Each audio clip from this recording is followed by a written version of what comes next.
guys, welcome back to the J Loss channel. Today I'm going to be talking about tuberculosis and its impact on fashion. If you follow me on Twitter, you might know that I got this book the other day. It is a historical costume book. While perusing it at my leisure one day, I discovered something interesting. In the section about the Romantic period of fashion, which is from 1820 to 1850, it says, according to one analysis of women's attitudes in the 19th century, it was distinctly unstylish to appear to be in good health. Circles under the eyes were cultivated, and rice powder was liberally applied to produce a pale look. This reminded me of a TikTok trend I heard of last month, where people were drawing on fake dark circles. I thought it was kind of funny that something that's a trend like in 2021 was also a thing back in the 1800s, so I decided to look into it again. I looked at several articles about the TikTok trend. According to an article on Glamour, the darkness around the eye look was also popular in the 90s, using sort of like reddish or purple colors around their eyes. I found some pictures of Barrymore, Winona, Ryder, and Reese Witherspoon of this sort of look. I also decided to try to look up makeup trends from the 1800s to sort of see more about why people wanted to look sick, and one of the most useful articles I came across was one by Smithsonian. According to Smithsonian, tuberculosis was a huge deal in the 1800s, and that's why looking sick was desirable, which doesn't really make any sense. Why would you want to look sick? Apparently at the time, some people thought tuberculosis had to do with artistic genius or something. I don't know. It's supposed to be like a good thing if you got sick. Like, it really doesn't make any sense. According to Smithsonian Magazine, by the mid-1800s, tuberculosis had reached epidemic levels in Europe and the United States. The disease, now known to be infectious, attacks the lungs and damages other organs. Before the advent of antibiotics, its victims slowly wasted away, becoming pale and thin before finally dying of what was then known as consumption. So why would someone want to look like they're gonna die? So anyways, tuberculosis is a huge problem in England and the United States during the 1800s. In the mid-1800s, I think it was at its worst. Towards the end of the 1800s is when they actually discovered that it was caused by germs and stuff, and the discovery of it having to do with germs actually affected fashion in several other ways, which I'm going to talk about in a little bit. Smithsonian continues, the Victorians romanticized the disease and the effects it caused in the gradual build to death. For decades, many beauty standards emulated or highlighted these effects. So basically, tuberculosis made you have very pale skin, it made you look sick. Due to fevers, sometimes their lips and cheeks would be more red, sort of flushed. According to a 1909 book, Smithsonian cites, it says, a considerable number of patients have and have had for years previous to their sickness a delicate, transparent skin as well as fine, silky hair. Middle and upper class women would have been trying to copy the appearance of the disease using makeup.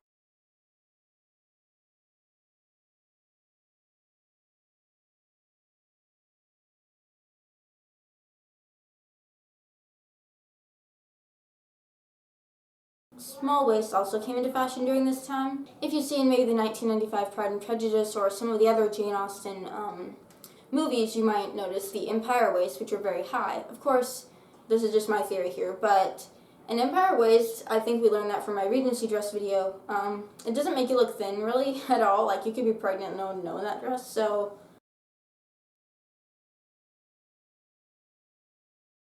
now it sort of fits. I still look pregnant, so if you want like a maternity dress, this should work. Also, if for some reason you'd like to look pregnant when you're not, this dress could totally do that. It makes sense to me if you're trying to look like someone who's basically starving to death. It makes sense that you wouldn't wear an empire waist. It wouldn't really be in style because you wouldn't look thin, like you were dying. So fashion gave women smaller waists and bigger skirts to emphasize their thinness. So I've been studying tuberculosis for like 4 or 5 days now. That's what I've been doing. I've been learning about tuberculosis and formulating a plan for this video. People didn't actually know what tuberculosis was until the late 1800s, and so before then it was just basically called consumption. It was killing a lot of people. It's very contagious. It can be transmitted through breathing, talking, coughing. Some people called it the White Death. Of course, if you know anything about medieval history, that was the time back when the plague or the Black Death was a huge epidemic which killed a lot of people. And that's what brings me to this.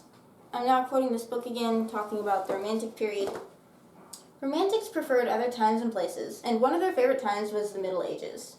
I feel like, now this is just my theory, my idea here, but I think one of the reasons that maybe these people would have been into medieval times is because tuberculosis or consumption was a huge problem in the 1800s, and the plague was a big deal during medieval times. So I feel like maybe one of the reasons that they liked focusing on medieval stuff was because they wanted someone to identify with as far as widespread sickness. No one knew what was causing. They'd probably just find medieval times, the Middle Ages, a sort of relatable thing because, I mean, with coronavirus in 2020, I feel like we can all sort of relate to that. One of the articles I actually read about that was talking about tuberculosis was a article written like last year because it's like about different epidemics over the years. It's like a Reader's Digest article or something. If people in 2020 are interested about other pandemics throughout the ages, then I'm sure that people in the 1800s were probably interested in how other people were dealing with sickness in different times, since they didn't know about germs or anything, so maybe it was just sort of a coping thing. I don't understand why looking sick would have been a popular thing, but you do see it in other times. For example, the heroin chic fashion in the 90s, which is something I came across throughout all my looking up about the 90s and makeup and looking sick being popular. Even Bill Clinton, who was president at the time, spoke against the heroin chic fashion. But the glorification of heroin is not creative, it's destructive, it's not beautiful, it is ugly. And this is not about art, it's about life and death. And glorifying death is not good for any society.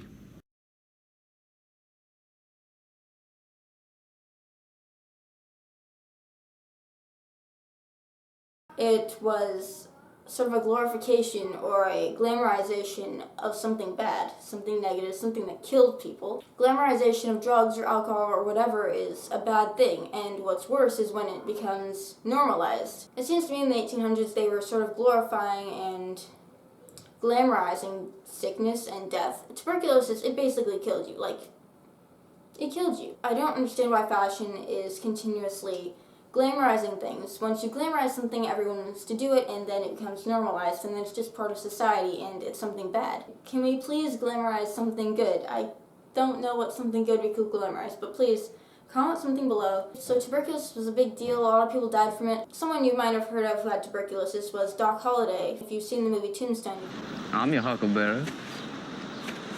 Doc Holliday's mom died from tuberculosis when he was only 15 years old, so he may have caught it from her when he was 15 or before that. He actually ended up living till he was like 36. His dad was a pharmacist, and Doc Holliday was originally a dentist, but due to his constant coughing and sickness, he ended up just traveling around being a gambler. He was hoping that the dry climate in different places would improve his health and lengthen his life, which I think it kind of did, because even though 36 is a young age to die, I mean, he had symptoms of tuberculosis for a long time. For more about tuberculosis, let's take a look at Wikipedia, which on this channel is a valid source. The classic symptoms of active TB are chronic cough with blood-containing mucus, fever, night sweats, and the weight loss.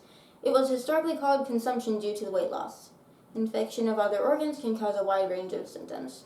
Tuberculosis is spread when people cough, spit, sneeze, or speak. Tuberculosis has been around pretty much nearly as long as people have been around.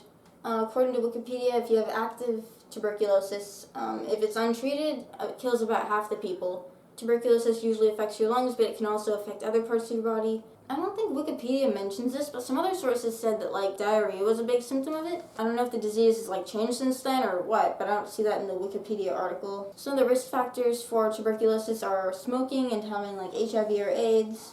As of 2018, 1/4 of the world's population is thought to have latent infection with TB. In 2018, there were more than 10 million cases of active TB, which resulted in 1.5 million deaths. One site that talks about statistics of tuberculosis today says that one person dies from tuberculosis every 22 seconds. This is obviously a really bad disease, and it's been around a long time. It seems to me like they should have some sort of cure for it by now, and they don't. They have some vaccines, I guess, but as someone who lives in the United States and doesn't study diseases normally, I had no idea that tuberculosis was such a huge thing. In 1993, the World Health Organization actually declared it a global health crisis. I mean, this seems like a lot worse than COVID, and we're going through all this stuff to try to stop COVID, and we need more stuff working on tuberculosis. Why has this not been cured yet? I mean, the guy who discovered tuberculosis discovered it in 1882. It used to be that tuberculosis was spread through unpasteurized milk because cows can also carry tuberculosis. Wikipedia says, too, that for centuries it was associated with poetic and artistic qualities and known as the romantic disease. My issue is, why was sickness considered a good thing? Was it just a way for them to cope? Why would people try to look sick on purpose? Obviously, it's a really big thing people are dying from, pandemic. They'd be like, it's just a bad thing, and I don't think you should focus on bad things. So I already talked about the people who are trying to look sick on purpose and look really thin like they're starving to death to be stylish. But after the discovery of tuberculosis and discovery of, germs, fashion changed again. According to Smithsonian, preventing the spread of tuberculosis became the impetus for some of the first large-scale American and European public health campaigns, many of which targeted women's fashion. Doctors began to decry long, trailing skirts as culprits of disease. These skirts, physicians said, were responsible for sweeping up germs on the street and bringing disease into the home. Doctors also became sort of paranoid about corsets and saying that they limited the movement of lungs and circulation of blood, and so a new type of health corset was invented to try to combat the disease, I guess.